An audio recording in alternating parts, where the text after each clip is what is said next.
삼았습니다. 세 사람답게 살자. 사랑하는 청춘 남녀 커플이 드디어 결혼에 골인했습니다. 얼마나 행복합니까? 그런데 문제는 결혼하고 나서도 1년이 지났지만 아내는 계속해서 옛날 애인을 그리워하며 살고 있다면 어찌 될까요? 남편 몰래 전화도 하고 이메일도 보내고 문자도 했습니다.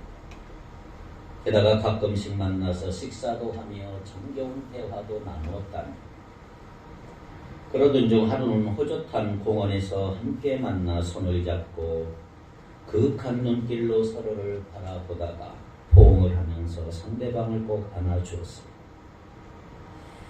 그런데 평소에 이런 아내의 행동을 수상하게 여기던 남편이 몰래 따라갔다가 바로 그 순간을 목격하게 된 것입니다. 깜짝 놀라서 뭐하는 거야? 소리치니까 아내는 놀라면서 이런 말을 합니다. 당신이 왜 여기 있어? 뭐 별거 아니야. 잠깐 숨만 잤다가 살짝 포옹한 것뿐이야. 근데 왜 이렇게 난리야? 여러분, 이런 말이 이런 일이 여러분 삶 속에서 일어난다면 어찌 될까요? 이런 게 말이 된다고 생각하십니까? 근데 여러분, 이 여자가 누구냐?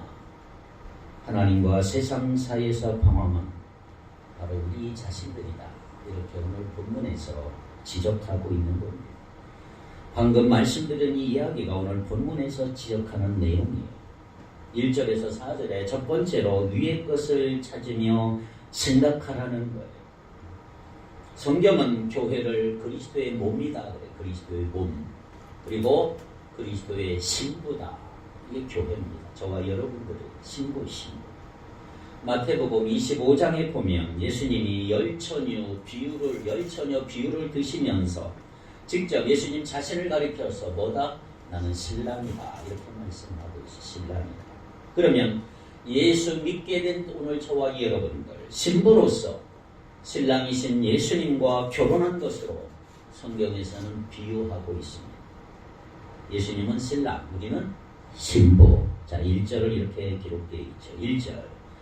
그러므로 너희가 그리스도와 함께 다시 살리심을 받았으면 위의 것을 찾으라. 거기는 그리스도께서 하나님 우편에 앉아 계시느니라. 3절 다 같이 읽어볼까요? 시작. 이는 너희가 죽었고 너희 생명이 그리스도와 함께 하나님 안에 감춰져 있습니다. 자, 성경을 잘 보세요. 여러분 성경 이쪽은 없습니다. 2장 20절 보세요. 바로 앞에 2장 20절을 보면 어떤 말이 나와요? 그리스도와 함께 죽었다. 이런 말이 나와요. 그리스도와 함께 죽었다. 자, 3장 3절에도 보면 너희가 죽었다. 그런데 3장 1절에 보니까 어떤 말이 나와요? 그리스도와 함께 다시 살리심을 받았다. 이렇게 되어 있어요. 그러니까 우리는 죽었는데 다시 살리심을 받았다. 살아났다는 거예요. 이것은 내가 예수님을 믿고 예수님을 주로 고백하고 세례받은 것을 의미하고 있어요. 자, 세례식은 결혼식과 아주 비슷해요. 종종 사정이 있어서 결혼식을 올리지 못하고 혼인신고만 한 후 사람들도 더러 있지만 대부분의 경우는 신랑과 신부는 하객들 앞에서 결혼식을 정식으로 올리지 않습니까? 결혼식을 안 해도 법정에 가서 혼인신고를 하고 선서만 하면 부부가 될 수 있지만 보통은 결혼식을 통해서 사람들 앞에서 두 사람이 정식으로 부부가 되었음을 공적으로 선포하고 하객들에게 축하도 받습니다. 마찬가지예요. 세례는 아직 안 받았다 할지라도 예수님을 구주와 주님으로 믿었으면 이미 구원은 받은 줄 믿습니다. 그러나 정상적인 경우 부부가 결혼식을 통해 자신들이 부부가 되었음을 공포하듯이 정상적인 그리스도인들은 믿음의 지체들 앞에서 예수님을 믿는 신앙을 고백하고 세례를 받습니다. 공적인 자리에서 믿음을 고백하는 그 세례를 통해서 신앙 공동체의 일원이 되는 거죠. 그래서 세례라고 하는 것이 교회로 들어오는 축복의 통로라고 할 수가 있어요. 그렇다면 세례의 의미가 뭐냐? 세례의 의미는 뭐냐면 예수님과 함께 죽는 것이고 또 예수님과 함께 살아나는 거예요. 그게 세례예요, 세례. 예수님과 함께 나는 죽었고 예수님과 함께 다시 살아났느니라. 죄에 대해서는 죽고 의에 대해서는 살아났다고 하는 거.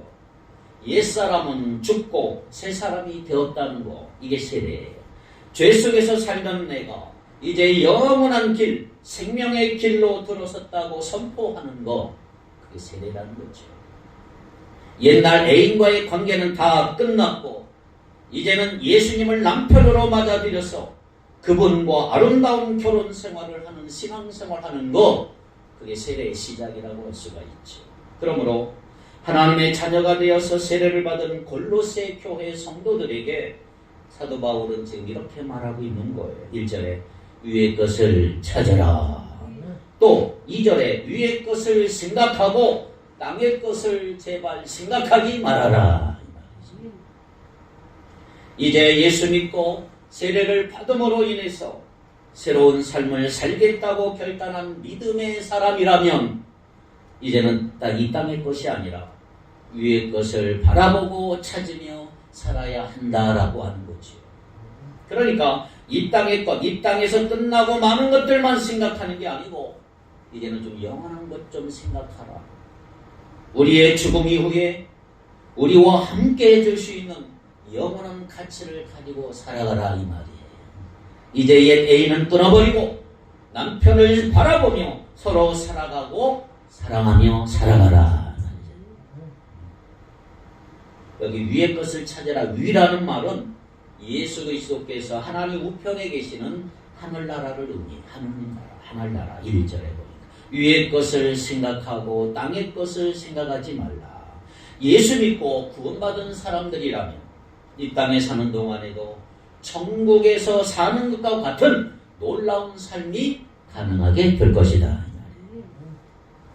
그렇습니다.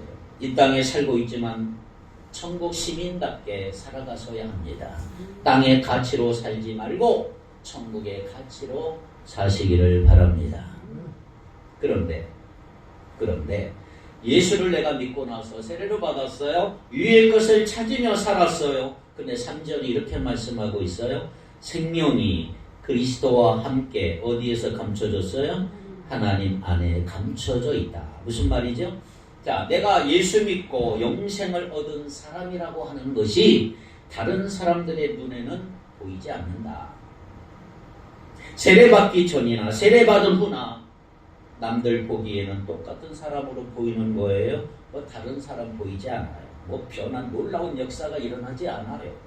그러나 내가 예수님을 영접한 후에는 예수님이 내 안에, 내가 예수 안에 거하기 때문에 천지 차이보다 더 큰 차이가 그 안에 있음을 믿으시기 바랍니다. 예수님이 나의 생명이 되셨다. 4절 다 같이 읽어봅니다. 시작. 우리 생명이신 그리스도께서 나타나실 그때에 너희도 그와 함께 영광 중에 나타나리라. 우리 생명이신 예수님이 다시 오실 때 우리도 영광 가운데 주님과 함께 나타나게 된다 이 말이에요. 로마 시대 때 장군이 전쟁에서 승리하고 돌아옵니다. 개선 장군이 되어 행진을 쭉 해요. 장군이 말을 타고 늠름한 모습으로 갈 때 그 주변으로는 그와 함께 전쟁터에서 싸운 군대도 같이 행진을 쭉. 얼마나 영광스러운 행진의 모습입니까? 바로 이것이 주님을 따르는 사람들의 모습이라는 거예요. 바로 예수님이 다시 오실 때 영광 중에 나타나시면 그분을 믿고 따르는 우리도 개선 장군처럼 옆에 가는 군사들처럼 자랑스럽고 영광스러운 모습으로 함께 가는 줄 믿습니다. 이것이 소위 이미 그러나 아직의 의미예요. 이미 그러나 아직. 자, 무슨 말이냐면 이미 우리는 예수님 때문에 구원받고 하나님의 나라에서 영원히 살도록 확정된 줄 믿습니다. 이미 구원받았다는 말이에요. 그러나 아직 이 땅에 천국이 이 땅에서 완전히 이루어진 건 아니다. 구원도 세 가지 단계를 말합니다. 구원도. 자, 첫째는 칭이라고 합니다. 칭이. 우리가 예수 믿고 구원받는 것, 신학적인 용어로 칭의, 믿음으로 의롭게 되는 거예요. 믿음으로 구원받는 줄 믿습니다. 이것은 죄의 형벌로부터의 구원이에요.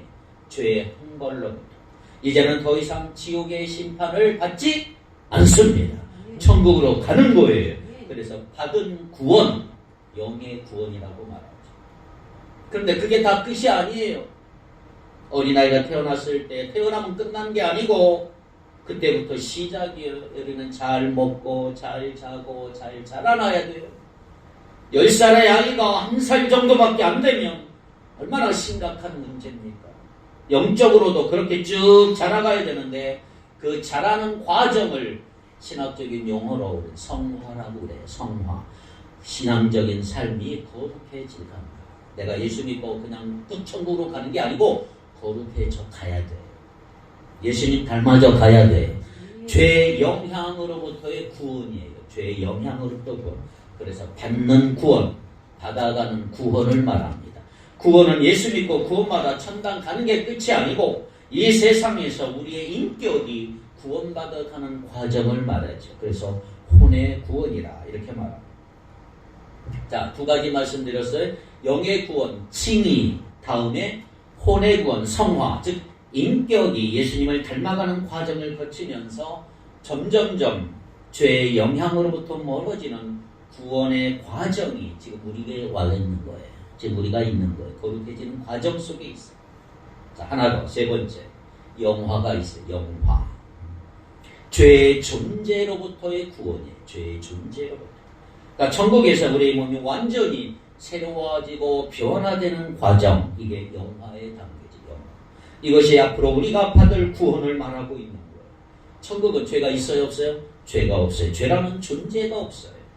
이처럼 구원도 세 가지 시대가 있지, 바로 예수 천당으로 끝나는 게 아니라 이 말이에요. 그때부터가 오히려 시작이, 내가 예수 믿고 그때부터. 그래서 우리는 두 번째 단계, 성화의 과정, 인격의 구원의 과정, 받는 구원의 과정에 있다는 사실을 알고 부지런히 거룩해지기를 바랍니다. 예수님 닮아져 가기를 바랍니다. 그러면 그러한 우리가 해야 할 일 뭐냐? 새 사람답게 매일매일 위의 것을 찾으라 이 말이에요. 이 땅에 썩어질 가치를 바라보고 나가지 말고 영원히 없어지지 않는 천국의 가치를 지닌 그런 일을 하면서 살아가라. 이것이 바울이 강조하고 있는 거예요. 두 번째, 5절로 10절에 보면 옛사람과 새사람이 나와 있습니다. 자, 그렇다면 이 세상에 어떻게 사는 것이 새사람답게 위의 것을 찾는 삶인가? 자, 오늘 본문에 주로 하지 말아야 할 것들을 언급하고 있어요. 일단은 이런 것들을 안 하는 것이 곧 새사람이고 위의 것을 찾는 삶이라고 할 수가 있습니다. 자, 같이 한번 읽어봅니다. 5절로 7절까지 시작.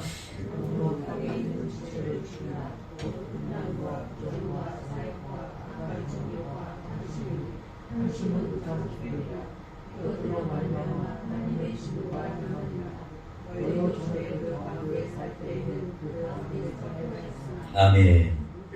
자, 무엇보다 우리가 먼저 죽여야 할 것이 있다. 뭐라고요? 땅에 있는 지체들. 땅에 있는 지체를 죽여라. 뭐예요? 음란, 부정, 사욕, 악한 정욕, 탐심, 성적인 타락과 자기 쾌락과 유익만을 위하는 죄를 가리키고 있는 거예요. 특별히 탐심은 뭐다? 우상 숭배니라. 이 모든 것을 종합해 보면 한마디로 이것이 다 이기적인 삶이고 자기밖에 모르는 삶이다. 이렇게 할 수가 있죠.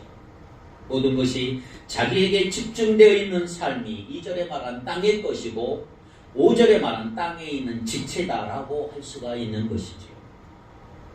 땅의 지체를 계속 죽이라고 명령하는 것은 여전히 우리에게 땅의 지체가 살아있다 이 말이에요.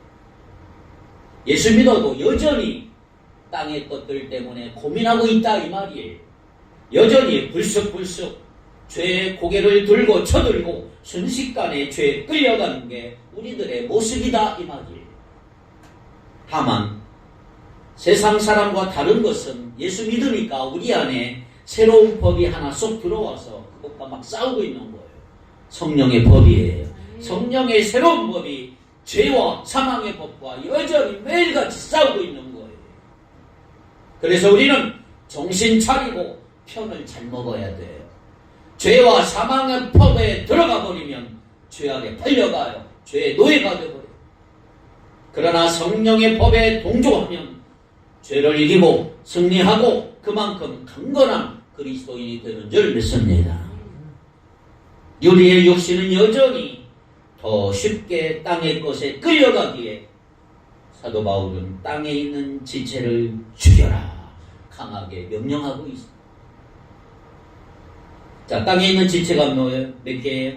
5개예요. 5절에 음란, 부정, 사욕, 악한 정욕, 탐심, 각종 불륜과 자기 욕심에 이끌린 악한 갈망과 끝없이 더 가지려고 하는 탐욕스러운 마음들이 땅의 지체라 이 말이에요.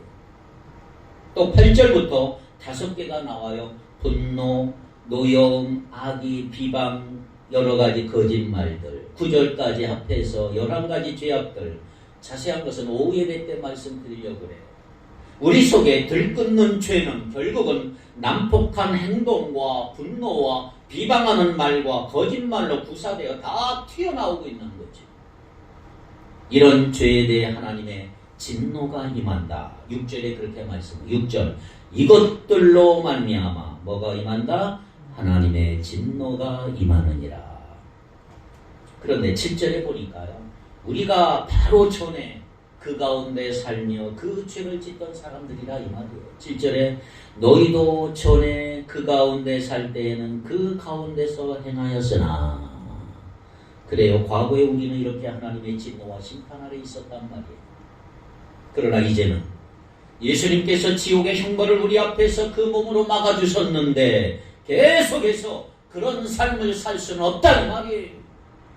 이제 성도들은 죄를 끊어버리고 이런 죄의 땅에 있는 지체를 죽여야 하느니라 그러잖아요. 땅에 있는 지체는 하나님께만 진노의 대상이 되는 건 아니에요.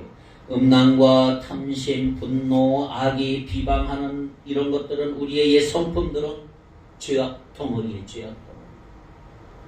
우리의 삶과 행복과 인격을 얼마나 줌먹는지 몰라요. 줌먹는지. 그런 죄성 때문에 세상이 지옥과 방불하게 인간을 괴롭게 만들고 행복해야 될 가정은 파괴가 되고 가진 자나 없는 자나 인격은 천박하기 짝이 없고 마귀가 부추기는 대로 파멸을 향해서 가고 있다. 여러분 인간이 얼마나 음란한 존재인지 아세요?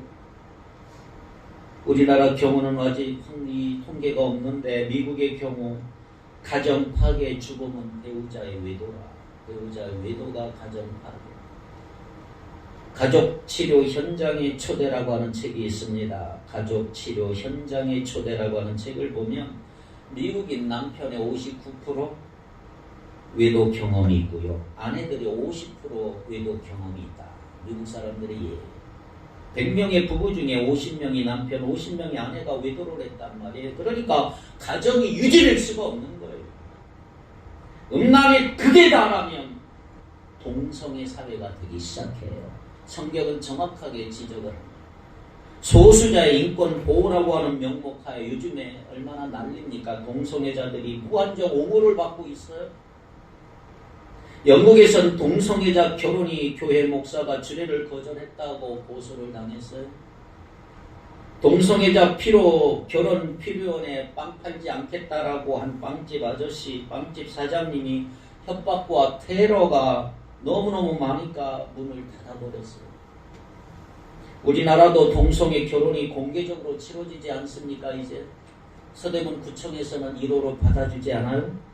성소수자들의 권리를 찾아주자면서 하나님이 지으신 창조의 질서를 부인하는 거, 이건 보통 문제들이 아니에요. 이제 우리가 알고 있듯이 소돔이라고 하는 도시를 심판하신 이유가 뭐예요? 가장 큰 이유는 동성애. 너무나 동성애가 많아요. 소돔이라고 하는 도시가. 남성 동성애자, 남색자를 그래서 영어로 소돔미스트라고 그래요. 소돔미스트. 소돔에서 나온 말이에요. 성경에 보니까 소돔성 전체가 동성에 빠져 있어. 전세가 롯을 찾아왔을 때 그 성 모든 남자들이 롯을 방문하고 롯을 막론하고 관계하겠다고 몰려왔다고 분명히 기록을 하고 있어. 이 일은 반드시 소수의 문제로 끝나지 않아요. 이제 우리 국회에서 곧 가결을 할 것 같아요. 아주 난리가 났어요 지금. 저도 이런 설교하면 나중에 잡혀갈지도 몰라요. 음란한 문제 외에 부정과 악한 정력과 탐심은 하나하나 살펴볼 것 없이 우리 가정과 인생을 파괴하지 않습니까? 이런 죄악들에 우리나라가 점점점 중독되어 가고 있다는 말이에요. 못된 것만 바라보고 있는 거예요. 알코올, 도박, 게임, 마약, 흡연 5대 중독에 빠진 사람이 우리나라 몇 명인지 아세요? 800만 명이에요. 5천만 인구 중에 800만 명이 중독이 돼 있어요. 5명 중 1명은 중독으로 인해 비정상적이고 비인격적으로 살아가고 있어요. 그로 인해 가족도 고통당하고 가정은 파괴되어 가고 있고 외도가 아니면 중독 아니면 경제적인 어려움, 우울증, 자살, 소통 부재로 인해 이런 것들 때문에 죄가 주렁주렁 낳은 자식들이 죄가 낳은 자식들 여러분 죄가 이렇게 지긋지긋한 거예요. 5절과 8절한 열거한 땅의 지체들을 여러분 다시 한번 쫙 열거해보세요.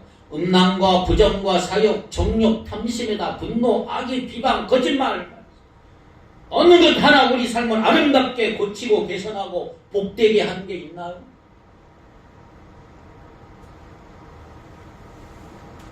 (8절) (9절을) 보세요. 이제는 너희가 이 모든 것을 벗어버리라. 곧 분함과 노여움과 악의와 비방과 너희 입에 부끄러운 말이라. 너희가 서로 거짓말하지 말라. 옛사람과 그 행위를 벗어버리고 노함, 분함, 악의 비방, 너희 입에 부끄러운 말, 거짓말 이런 것 주로 언어와 관련이 있어요. 언어와. 그러니까 이것은 주로 다른 사람들과의 관계에서 말로 그들에게 손해를 끼치는 것인데 이런 것들을 죽여야 한다, 없애야 한다라고 말하고 있죠. 왜? 그렇지 않으면 계속 내가 위의 것 못 보게 만들고 땅의 것만 보게 만들고 이런 것들을 없애지 않는 것은 마치 결혼하고도 계속 옛날 애인 만나서 즐기는 불륜의 관계를 갖는 것과 같다는 말입니다. 실제로 성경은 구약을 우리가 읽어보면 남편 떠나서 방탕하게 사는 여인을 이스라엘에 비유할 때가 많이 있어요. 이스라엘아 돌아와라 제발. 언어라고 하는 것이 아름답게 세워주기도 하지만 상처를 주고받는 주요 통로가 돼요. 부부간에도 서로 상처가 되는 말 그래서 다투지 않습니까? 부부간에도 자녀와도 부모님과 친한 사람들과도 교회 성도들과도 치고받는 경우는 별로 없어요. 주로 말로 다투죠. 말로. 우리가 상처를 받는 것은 진짜 얻어맞아서가 아니고 말 한마디 던진 것이 비수가 되어 상처로 꽂히죠. 우리는 말씀하시는 하나님의 형상에 따라 지음받은 존귀한 존재인 줄 믿습니다. 짐승과는 달라요. 그런데 요즘 문화를 보세요. 자꾸 인간을 짐승처럼 만들어버려요. 유도하는 거지. 짐승처럼 되라. 5절에 나와 있는 것처럼 음란과 부정과 사욕과 악한 정욕과 탐심을 행하면 이상해 여러분. 자기 자신을 스스로 짐승의 수준으로 전락시키고 있는 것을 우리 아세요. 이 5대 죄악들입니다. 그래서 하나님의 형상으로 지음받아 언어를 사용하는 존재인 우리가 8절에 나와 있는 것처럼 말로 다른 사람들에게 상처를 주고 화내고 뒤에서 욕하고 거짓말한다면 그것은 옛사람의 모습을 죽이지 못하는 것이라는 뜻이고 땅의 것을 생각하며 산다는 증거다. 우리가 예수님을 구주와 주님으로 고백하고 믿어서 이미 천국에 속한 자가 되었다면 그렇다면 즉시 그 행위와 옛사람이 자동적으로 없어진다면 얼마나 좋겠어요? 훈련이 필요해요. 훈련. 비록 영생을 얻는 사실은 바뀌지 않지만 우리가 이 땅에 사는 동안 위의 것을 찾고 위의 것을 생각하기 위해서는 여러분들이 매일매일 치열한 영적인 싸움을 싸워야 한다 이 말이에요. 그래서 사도 바울이 골로새 교회 성도들에게 위의 것을 찾으라, 위의 것을 생각하라, 땅의 것을 생각하지 말라, 땅에 있는 지체를 죽여라, 옛사람과 모든 행위를 벗어버리라, 계속해서 강조하고 있는 거예요. 저절로 그런 것이 없어진다면 얼마나 좋겠어요. 이제까지 예수님을 몰랐을 때에는 골로새 교회 성도들도 그런 식으로 살았다 이 말이에요. 7절에 그저 자기밖에 모르고 악한 말만 하며 살았다 이 말이에요. 그러나 이제 예수를 믿게 된 그들은 옛사람과 이 땅의 것 다 벗어버리고 새 사람답게 위의 것을 찾고 위의 것을 생각하며 살아야 한다 이 말이에요. 옛날부터 아이들도 어른들도 좋아하는 얘기가 신데렐라 얘기잖아요. 신데렐라. 백마탄 왕자가 신데렐라를 아내로 맞아들였는데 신데렐라는 가난한 집 출신이라 아무리 아름다운 새 옷을 줘도 나는 옛날 입던 누더기 옷이 편하다고 하면서 계속 그걸 입는다면 왕비될 사람으로서 신분상 맞지가 않는 것입니다. 그러나 결혼하고도 누더기 옷을 입겠다고 고집한다고 그래서 왕자의 아내인 것이 취소가 됩니까? 그렇지 않아. 이제는 신분이 완전히 바뀌었어요. 그러나 그 신분에 맞는 모습은 되지를 못한 거예요. 이제 신분이 바뀌었기 때문에 자기 신분에 맞는 말을 해야 되고 행동을 해야 되고 맞는 새 옷을 입어야 된다 이 말이에요. 새로운 신분에 맞게 살아야 된다 이 말이에요. 이전에 누더기 옷이 좋다고 하거나 초라한 모습을 버려야 돼요. 그것이 바로 왕비를 맞이해준 왕의 은혜에 보답하는 길이라 이 말이죠. 그렇습니다. 결혼했으면 옛날 일은 다 잊어야 돼요. 아무리 좋았어도 과거 일로 다 끝내버려야 돼요. 이전에 아무리 많은 시간을 함께 보내고 많은 추억을 함께 만들었어도 이제 다 끝내버리고 최선을 다해 남편을 사랑하면서 아름다운 가정을 이루어야 할 줄로 믿습니다.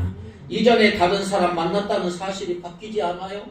그러나 거기에서 벗어나서 새로운 삶을 살아가야 되는 거예요. 왜? 우리가 예수 믿었다고 해서 이전의 삶은 한꺼번에 없어지는 건 아닙니다. 내가 죄를 짓고 살았다면 없어지지 않아요. 그러나 그것을 잊어버리고 다 끝낸 다음 새로운 삶을 살아야 할 줄로 믿습니다. 그런데 여기서 한 가지 의문이 생기는 건 이거예요. 예수를 믿어서 내가 영생을 얻고 천국 시민이 된 후에도 왜 우리는 계속해서 옛날에 살았던 죄의 방식대로 행하느냐 이 말이에요. 왜 자꾸만 옛날 애인에게 돌아가려고 하느냐 이 말이에요. 10절 10절을 다 같이 시작. 새 사람을 입었으니 이는 자기를 창조하신 이의 형상에 따라 지식에까지 새롭게 하심을 입은 자니라. 이 구절을 좀 더 쉽게 해석하면 이런 거예요. 우리가 옛사람을 벗고 새사람을 이미 입었는데 이 새사람은 우리를 창조하신 하나님의 형상에 따라 그분을 아는 지식 안에서 계속적으로 새롭게 되고 있는 중이다.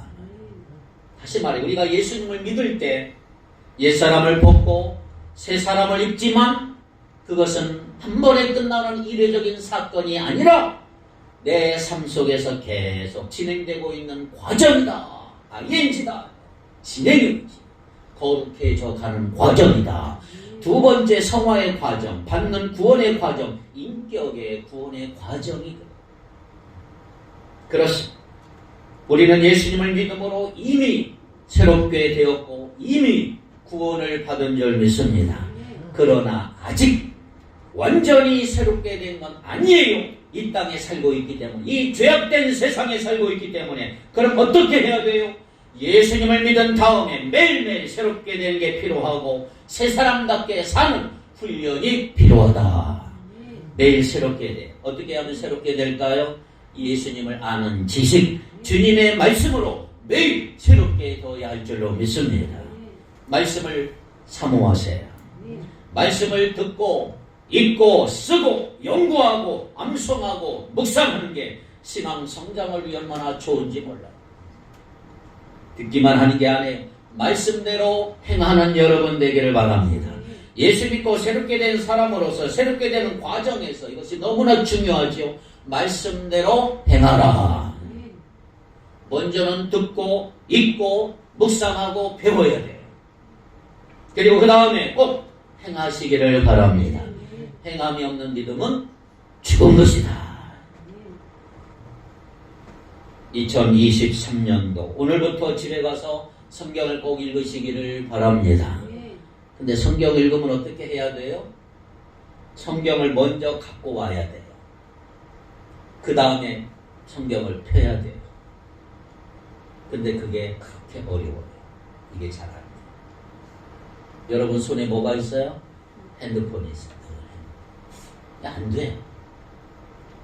핸드폰을 보고 TV를 틀고 인터넷을 하는 건 쉬운데 성경을 가져다 펴는 게 이상하게 어려워요. 요즘은 성경 읽기 도와주는 프로그램이 너무 많아요. 특별히 여러분들 좋아하는 유튜브 보면 정말로 많아요. 그러나 제가 아침마다 보내드리는 큐티가 제일 좋습니다. 그래서 요즘은 시간 없어서 성경 못 읽는다. 핑계! 다른 거 다 하면서 성경을 그 정도로 읽을 시간이 없다면 그냥 죽어야 돼요. 주님이 불러가서. 성경을 다 쓰신 분도 있어요. 매일매일 그렇게 해보세요. 별로 시간이 안 걸려. 큐티하는데 뭐 시간이 걸려. 10분, 15분. 계속 해나가다 보면 자신의 삶에 놀라운 일이 일어나는 거 경험하게 될 줄로 믿습니다. 올해는 구원받은 사람답게 새 사람답게 사시기 바랍니다. 자, 마지막으로 11절 보세요. 위의 것 찾는 사람의 새로운 삶의 기준이 뭐냐? 이제 위의 것을 찾고 생각하는 삶. 새 사람을 입은 사람에게는 더 이상 사회적, 문화적, 인종적 구분이 필요가 없어요. 11절 시작. 거기에는 헬라인이나 유대인이나 할레파나 무할레파나 야만인이나 수구디아인이나 종이나 자유인이 차별이 있을 수 없나니 오직 그리스도는 만유시요 만유 안에 계시느니라. 무슨 말이냐 하면 여기 스구디안이 나오는데 바울이 살던 1세기 때는 스구디안이 가장 야만적인 종족의 대표예요. 그런 야만인 중에 야만이지만 그리스도 안에서는 그런 사람도 꺼려하거나 차별해서는 안 된다. 왜냐하면 이제는 그런 것들이 삶의 기준이 아니고 예수님이 내 삶의 기준이 되기 때문이다. 예수님은 유대인에게만 계시거나 유대인만의 주님이 아니고 어떤 민족 출신이든 예수 믿는 모든 사람 안에 계시고 모든 사람의 주인이시다. 옛날에는 헬라인이나 유대인이나 할례 받은 사람이나 안 받은 사람이나 야만인이나 문명인이나 종이나 자유인이나 막 따지면서 자기들끼리 모이고 서로 적대시하면서 차별했어요. 그런데 예수님 안에서는 그런 구분이 아무런 의미가 없다. 실제로 1세기 당시 여러 군데 있는 교회들, 특별히 이방지역 교회들을 보면 평민층이 많았지만 분명히 높은 사람도 있었고 노예들도 있었어요. 심지어 노예가 교회 지도자가 되는 경우도 있어요. 문제는 이렇게 예수님께서는 우리 사이에 서로 구분하고 차별하는 모든 장벽들을 다 허무시고 하나가 되도록 하셨는데 우리 인간은 여전히 담을 세우려고 차별하고 구별하고 있어요. 우리가 예수 믿는다고 하면서도 담을 쌓고 있다 이 말이에요. 너는 나와 달라. 어느 지역 출신이야? 어느 학교 출신이야? 너 나와 같은 고향 아니잖아. 지위가 비슷하냐? 돈을 얼마나 버느냐? 어느 동네 사느냐? 어느 아파트 사느냐? 강남에는 또 그런데 이런 걸 따지면서 자꾸 다른 사람과 나를 구분하며 편을 가르고 있지는 않은지 그런 세상의 기준을 가지고 남들을 무시하거나 차별하거나 깔보지 않았는지 올해부터 여러분 그런 차별과 구분은 다 버리시기를 바랍니다. 예수 그리스도 안에서는 더 이상 그런 분별이 필요 없다고 담대히 선포하라 말이죠. 바울이죠. 예수 안에는 우리는 하나다. 캠핑을 갈 때 저는 캠핑을 뭐 잘 안 하지만 텐트를 가지고 텐트는 집처럼 편안한 데가 아니잖아요. 하지만 텐트가 불편하다고 그래서 아유 집에처럼 침대를 드러나놓는 사람 없어. 여기가 좋사오니 하면서 엄청난 돈을 들여서 텐트 안을 꾸미지도 않아요. 하룻밤 거기서 잘 자면 돼요. 누구 텐트의 내부 장식이 호화로운가? 누구께 가장 비싼가 따질 필요도 없고, 내 것은 왜 이렇게 초라하게 생겼나 낙심하고 상심할 필요도 없어. 중요한 것은 제대로 된 텐트 가지고 다니면서 튼튼하게 안전하고 치고 하루 자면 되는 거예요. 자고 일어나면 또다시 텐트를 걷고 또다시 내 길을 가면 되는 거죠. 오늘 우리 인생이 바로 그런 것이라고 성경은 말하고 있는 거예요. 지금 이 땅은 우리가 진짜 집이 아니다. 우리는 매일매일 한 걸음씩 우리의 진정한 집을 향해서 가고 있는 것이다. 그렇다고 하면 이 땅에서의 삶 아무렇게나 살라는 말이 아니라 최선을 다해 살아라. 산길을 가는 등산객처럼 매일매일 짐을 짊어지고 수고하고 열심으로 산을 타고 올라가야 돼. 집에 도착하는 그날까지 최선을 다해 위의 것을 찾으며 사는 오늘 저와 여러분의 삶이 되기를 축복합니다. 2023년 첫 번째 날이고 첫 번째 주일이 오늘이에요. 아직 올해는 365일이 남았습니다. 올해도 쉽지 않겠지만 이 한 해 동안 매일매일 우리를 구원하신 그 주님의 은혜에 감사하면서 최선을 다해 위의 것 찾고 위의 것을 생각하며 새 사람답게 살아가는 저와 여러분이 되기를 바라요. 아름다운 열매를 맺어 주님을 기쁘시게 하는 우리 축복교회와 성도들 되시기를 주님의 이름으로 간절히 축원합니다. 기도합시다. 거룩하신 하나님, 살아계신 하나님, 새로운 한 해 새 사람답게 살아가기를 원하오니 위의 것을 사모하며 살아가기를 원합니다. 세상의 즐비한 수많은 이론과 철학과 예술과 혼합된 기복신앙과 이단들의 도전 가운데서도 오늘 우리의 생명이 그리스도와 연결되었음을 믿고 능히 이겨낼 수 있도록 역사하여 주시옵소서. 옛사람을 벗어버리고 새사람 있게 하옵소서. 우리 마음과 입술이 변화되게 하여 주옵소서. 하나님의 자녀로서 새로운 신분을 가진 자로서 우리 삶의 전 영역에 변화를 가져오게 하여 주옵소서. 우리 모두 그리스도 밖에 살았던 옛사람, 옛습관, 땅의 것 포기하는 삶을 살게 하여 주옵소서. 비록 감춰져 있지만 주님은 우리의 영원한 보호자 되어주시고 방패가 되어주시고 우리 진정한 종결자 되어주셔서 옛사람의 생각과 태도와 성품과 행위들을 다 벗어버리고 새사람다운 기쁨과 감사로 2023년을 살아가는 하나님의 사람들 다 되게 하여 주옵소서. 예수님의 이름으로 간절히 기도하옵나이다. 아멘.